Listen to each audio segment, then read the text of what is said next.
What is up, and welcome back, everyone. Today, we're working on the Forest again. What else you expect? This is what the channel's become lately. But we're gonna be doing something really cool, and look who's here.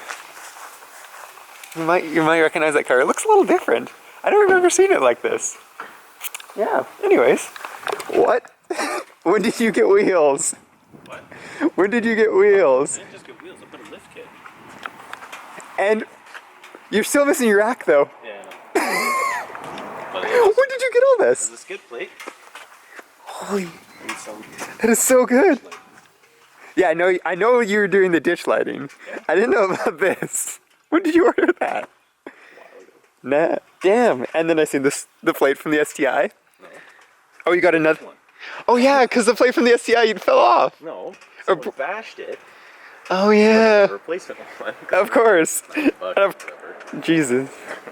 Those are pretty big lights. Yeah. Wait, do they work though? No. No, David. Goddamn printed the thing. How do they mount on?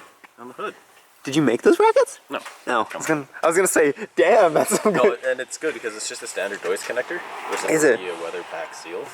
Yeah. Those are cool. Shit. It looks a lot more aggressive. $84 for those Yeah? lights. Don't tell me. Easy. Don't even tell me. It looks a lot more aggressive now. Looks better. It looks so much better. Damn, what wheels are those? Black Rhinos. Black Rhino. Boxers. Oh, 2-inch lift? No, 1.5. 1.5? Yeah. Well, I can tell you it almost passed the vertical shoe test. The water bottle test, is that what we're doing now? Do you know what your clearance is now? 1.5 higher. No, I have no idea. And is just the spacers on the struts? No. Or is it subframe? It's subframe as well. Ooh. They give you longer exhaust hangers, so that way your exhaust isn't hid. Yeah. But I've had no issues. I still run the stock hangers. Yeah, it doesn't look like there's any issues. No, but why would I drop the exhaust lower? That's just another point for it to hit. But I don't know. And it doesn't hit anywhere else. So this is the reason Adrian came today, is we're gonna figure out how to put this. So I've actually been hiding this, and I've been teasing it a lot. So this is a roof rack, A or B roof rack for a thing. I still haven't said what the thing is going on there, but this is going to go on the Forester somehow. The reason Adrian's here is because he can fabricate, and he builds stuff. And he builds stuff, as you can tell by his car. So we're gonna figure out how to mount this to that, because no one's ever done this before, because most people would put rails on or something, and who knows, Adrian might even sell this, the rails as a kit someday, because he's kind of building some parts that are secret. So yeah, I think we're gonna do is mock it up and then figure out how it's gonna mount. I have a couple ideas, I think Adrian has a couple ideas, and we'll figure it out as we go.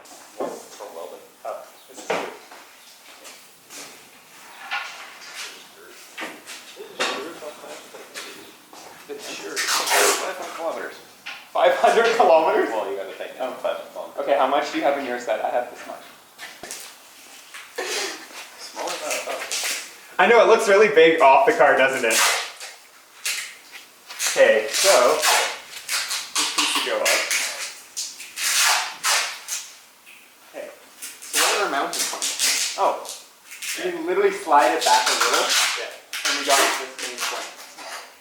Huh. I was expecting it to be like that. See? This is why I had to measure everything like 50 times. So they only make one version of this. Yeah. Right? Usually it goes on the Toyota, which is a little more wide. But yeah. So the plates are definitely going to have to come outwards. Cool. Yeah.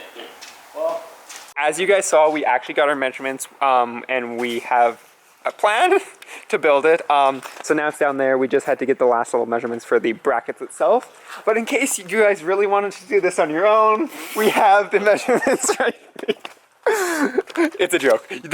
So this is our measurements here. You're not going to be able to build from that. It's just a bunch of random measurements. And it has no, if you looked at it, you'd have no clue what's going on. So, yeah. But there you go. Most of it's just like the channel spacing for this. So, where the holes are and all that fun stuff. So, yeah. We'll have this put on. But now we're going to actually wash Adrian's car because it's a little bit dirty. I bring to you soapy water. So if you remember last year, we used a little electric pressure washer. It kind of broke, so we have now a gas one.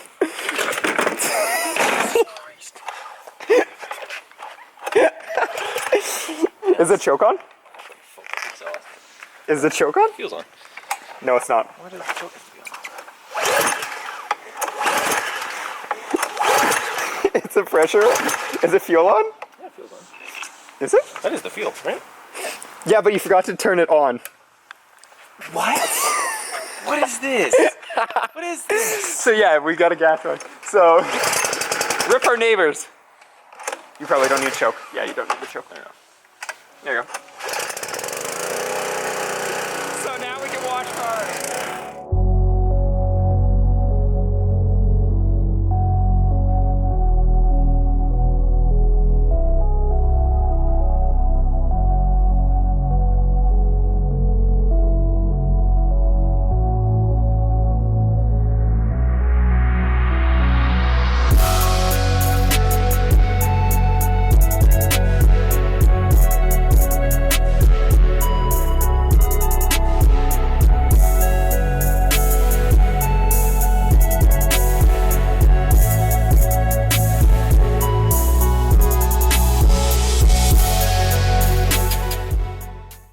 So it looks a lot cleaner, as you can tell in that little edit. We just quickly sprayed it down, no hand washing, because it's gonna get dirty in about 30 seconds.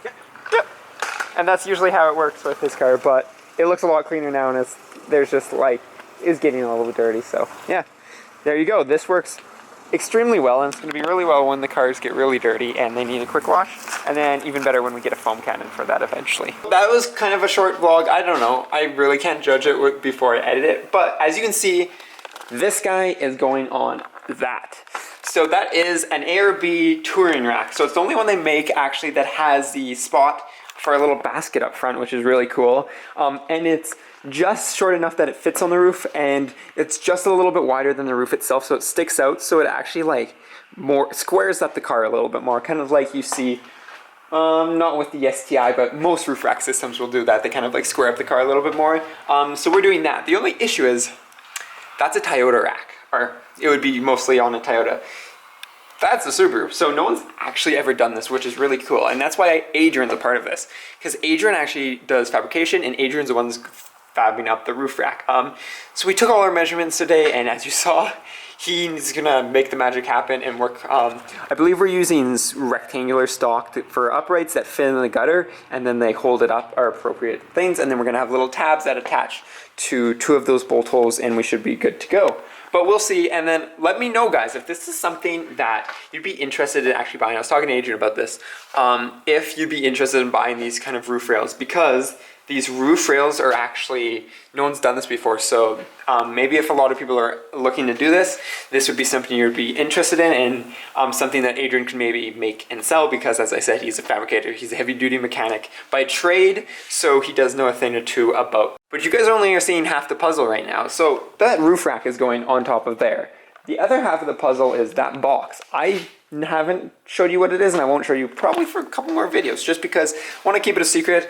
If you guys know this rack, and you know my car, and you know a couple other things about what I kind of planned on doing with the car, you might actually know what it is already. And because this video is filmed a little before it's edited, you guys might have commented down below. If you guys have, and actually commented the right thing, I would definitely have told you. But I'm not sure about that because we're in the future. So there we go, that's pretty much today. I'm still thinking about the roof, so what I want to do is I might want to actually go ahead and, this kind of sounds crazy, because last video I said I was going to leave you guys where I was going to sand it down a little bit more. Well, what actually happened was I hit base coat. So you can actually see the base coat there, and you can see the divots. And when we hit the rack actually sits right about here. So you do see this. I thought it was going to be more covered up, just the measurements didn't figure out exactly, so we do have that. So here's what I'm kind of thinking. I kind of want to take the first foot of the roof and sand it down and actually use my body filler. This stuff, this Bondo, and fill in those little spots that we took the rust out of, because it's going to make it just way nicer. And we got lots of time. Adrian's got to build that, and we've got a lot of other projects that you guys don't quite know with this guy. So I don't know, I'm thinking about filling it and actually going ahead and making it look nice, because why not? As you guys saw, some of the things on Adrian's car, like those light pods, are something we definitely are thinking about doing on the Forester. But his Forester's his Crosstrek is turning out really well with the wheels. I haven't seen the wheels or the slide guards, so that's really nice. And the lift, of course, the 1.5-inch lift with subframe spacers. Something we will do the Forester eventually, not this year, because takes money. I don't have that amount of money. This stuff here is probably worth more than I've bought the car for, because the car is high clicks. But yeah, so we'll eventually have to put a new engine in, all that fun stuff. But I'm gonna think about the roof and think about maybe filling it in and actually spending some more time. If we do, we're not gonna film the whole 4-day process again. What we'll do is we'll film the filling of it, and then we'll actually film the final wet sand. So you guys don't have to see me actually go ahead and prime it and all that fun stuff. Another thing is I gotta make sure the body shop's open and I can get some paint, but we'll see it, and we'll kind of just deal with it as we go. So until next time, as always, peace out and stay humble.